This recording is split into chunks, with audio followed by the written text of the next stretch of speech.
Hey everyone, welcome back to another video of this channel. आज की video में जो है हम डिस्कस करने वाले हैं CSIR नेट दिसंबर 2017 के पेपर को और आज की जो हमारी सेक्शन होगी वो होगी रियल एनालिसिस। तो चलिए स्टार्ट करते हैं आज की वीडियो को। आज के हमारे क्वेश्चन में क्या है कि AMN जो है वो एक डबल एरे है रियल नंबर्स का, जहां पे हमारा M जो है वो ग्रेटर देन इक्वल टू 1 है और साथ ही साथ N भी जो है वो भी ग्रेटर देन इक्वल टू 1 है। और इसी के साथ ही जो है हमें चार चीजें डिफाइन की गई है। सबसे पहली चीज जो है वो डिफाइन की गई है P, जो कि बराबर है limit n tends to infinity inferior limit m tends to infinity inferior AMN। दूसरी चीज हमें डिफाइन की गई है कि Q जो है वो बराबर है limit n tends to infinity inferior limit m tends to infinity superior AMN।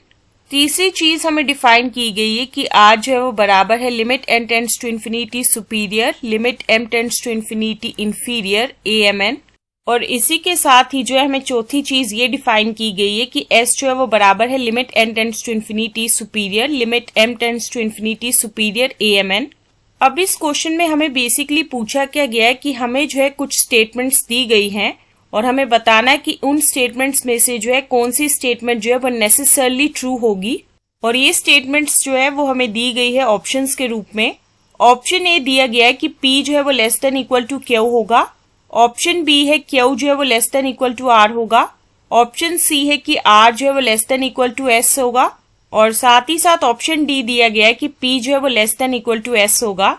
तो इसमें जो है हमें चार ऑप्शंस दिए गए हैं और हमें बताना है कि इनमें से जो है कौन कौन से ऑप्शंस जो है वो सही होंगे।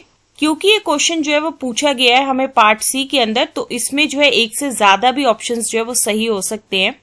अब सवाल ये उठता है कि हम किस तरीके से जो है इस क्वेश्चन को सॉल्व करेंगे, क्योंकि जनरली जो है हम यही जानते हैं कि AN जो है वो एक सिंगल एरे होता है रियल नंबर्स का और उस पे ही जो है हम कैलकुलेट करते हैं हमारा लिमिट सुपीरियर और लिमिट इंफीरियर।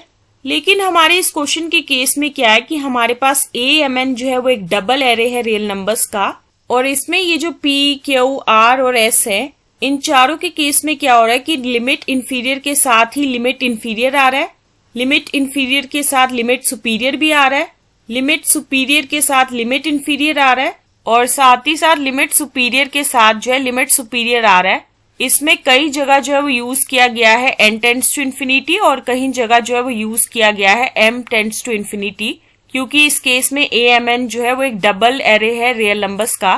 अब सवाल ये उठता है कि हम कैसे इस क्वेश्चन को जो है वो अप्रोच करेंगे।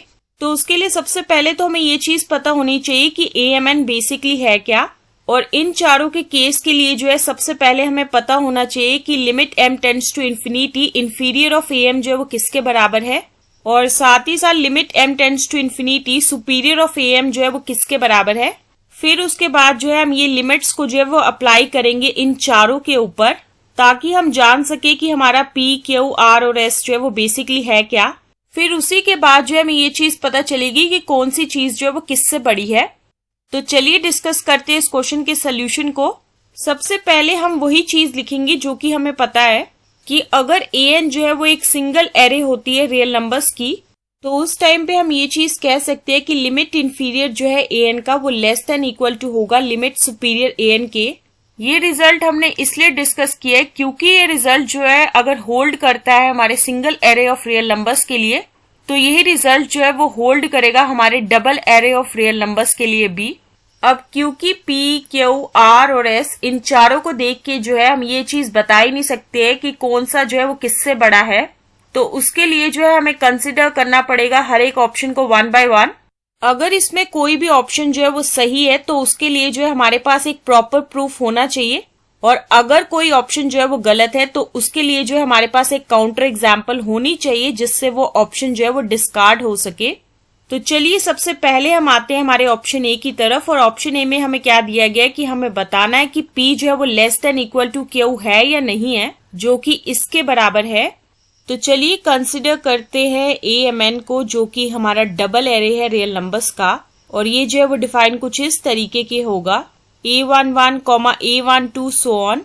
इसमें हम क्या कर रहे हैं कि M को जो है हमने 1 के बराबर लिया जो कि फिक्स्ड है, और साथ ही साथ N को जो है वो हम वैरी कर रहे हैं इस केस में। सो ऑन करते करते A21, A22 सो ऑन।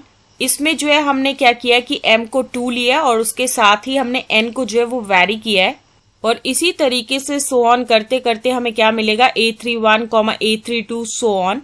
अगर हमें इस इनइक्वालिटी को चेक करना है तो सबसे पहले तो हमें कैलकुलेट करना पड़ेगा limit m tends to infinity inferior of am और साथ ही साथ limit m tends to infinity superior of am। फिर उसके बाद ही जो है हम आगे प्रोसीड कर पाएंगे। तो इस केस में जो हमारा limit m tends to infinity inferior of am जो है वो किसके बराबर होगा, ये एक ऐसा सेट होगा जिसके एलिमेंट्स कुछ इस तरीके के होंगे। Limit m tends to infinity inferior of am1 comma limit m tends to infinity inferior of am2 so on, और साथ ही साथ limit m tends to infinity superior of am जो है वो किसके बराबर होगा, ये एक ऐसा सेट होगा जिसमें एलिमेंट्स कुछ इस तरीके के होंगे। Limit m tends to infinity superior of am1 comma limit m tends to infinity superior of am2 comma so on. अगर ये रिजल्ट जो है वो होल्ड कर रहा है हमारे single array of real numbers के लिए, और अगर मैं बात करूं हमारे double array of real numbers के लिए, तो इसमें हम क्या कर रहे हैं कि हम m को फिक्स कर रहे हैं लेकिन हम n को जो है वो वैरी कर रहे हैं। तो उस टाइम पे जो है हम ये चीज कह पाएंगे कि limit m tends to infinity inferior of ami जो है वो लेस देन इक्वल टू होगा limit m tends to infinity superior of ami for all i के लिए, जो कि फर्दर इस चीज को इम्प्लाई करेगा कि limit m tends to infinity inferior of amn जो है वो लेस देन इक्वल टू होगा limit m tends to infinity superior of amn for all n belongs to capital N। अब हम दोबारा से उसी चीज के ऊपर आ जाते हैं जो कि हमें चेक करनी है हमारे ऑप्शन ए में, और इसमें जो है हमने ये चीज चेक कर ली है कि हमारा जो limit m tends to infinity amn जो है वो लेस देन इक्वल टू है limit m tends to infinity superior of amn के, और इन दोनों में जो है अब कमी रह गई है limit n tends to infinity inferior की। तो ले आते हैं हम इस इनइक्वालिटी के अंदर limit n tends to infinity inferior को। तो उस टाइम पे ये इनइक्वालिटी जो है वो कुछ इस तरीके की होगी, limit n tends to infinity inferior limit m tends to infinity inferior of amn is less than equal to होगा limit n tends to infinity inferior limit m tends to infinity superior of amn, और ये चीज जो है वो बराबर है हमारे p के, और साथ ही साथ ये चीज जो है वो बराबर है q के। तो यहाँ से हम ये चीज कह पाएंगे कि p जो है वो less than equal to q है। तो इसका मतलब ये है कि हमारा ऑप्शन ए जो है वो बिल्कुल सही है। अब हम आ जाते हैं हमारे ऑप्शन बी की तरफ, और हमारे ऑप्शन बी में हमें क्या प्रूफ करना है कि q जो है वो less than equal to r है।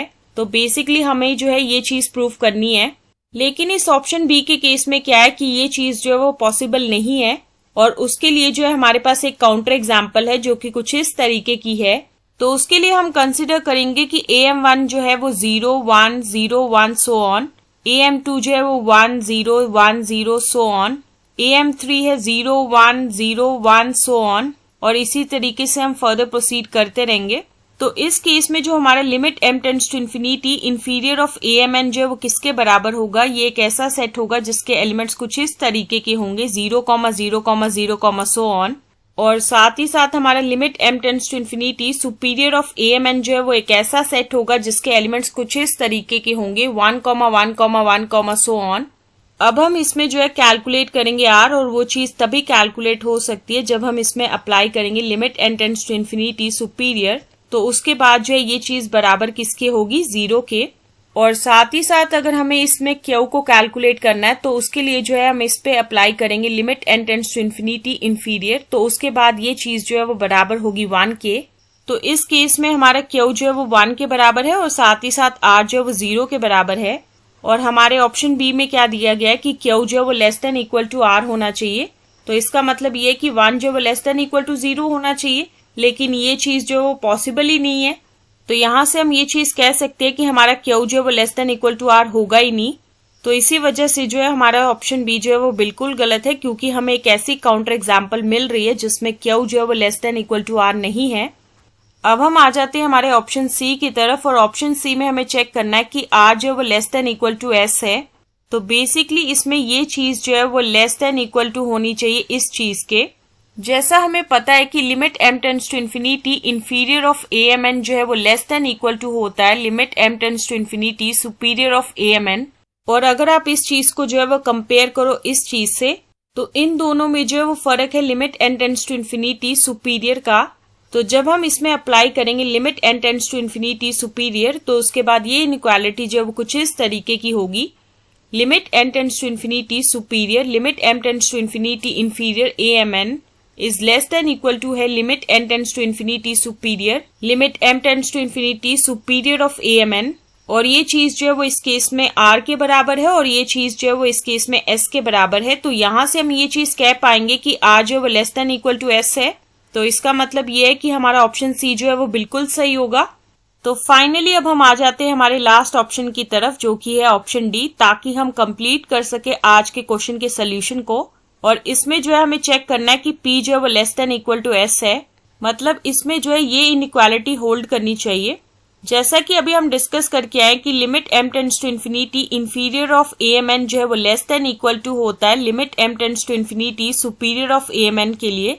अगर ये चीज इसके लिए होल्ड करती है तो ऑटोमेटिकली ये भी चीज होल्ड करेगी कि limit n tends to infinity inferior of amn ये जो है वो लेस देन इक्वल टू होगा limit n tends to infinity superior of amn। और इन दोनों इनइक्वालिटीज से जो है हम ये चीज कह पाएंगे कि limit n tends to infinity inferior limit m tends to infinity inferior of amn is less than equal to होगा limit n tends to infinity superior limit m tends to infinity superior of amn। और इस case में ये जो है वो p के बराबर है और ये चीज जो है वो s के बराबर है। तो यहां से हम ये चीज कह सकते हैं कि p जो है वो less than equal to s है। तो इसका मतलब ये है कि हमारा ऑप्शन डी जो है वो सही है। तो इस पूरे डिस्कशन से हमें ये चीज पता चली है कि हमारे ऑप्शन ए, सी और डी ये तीनों की तीनों सही है और हमारा ऑप्शन बी जो है वो बिल्कुल गलत है। तो इस केस में जो इस क्वेश्चन का आंसर होगा वो होगा ऑप्शन ए, सी और डी। तो इस क्वेश्चन के सोल्यूशन को डिस्कस करते ही हम एंड करते हैं आज की वीडियो को और मिलेंगे हम हमारी नेक्स्ट वीडियो में। So stay tuned for the next video.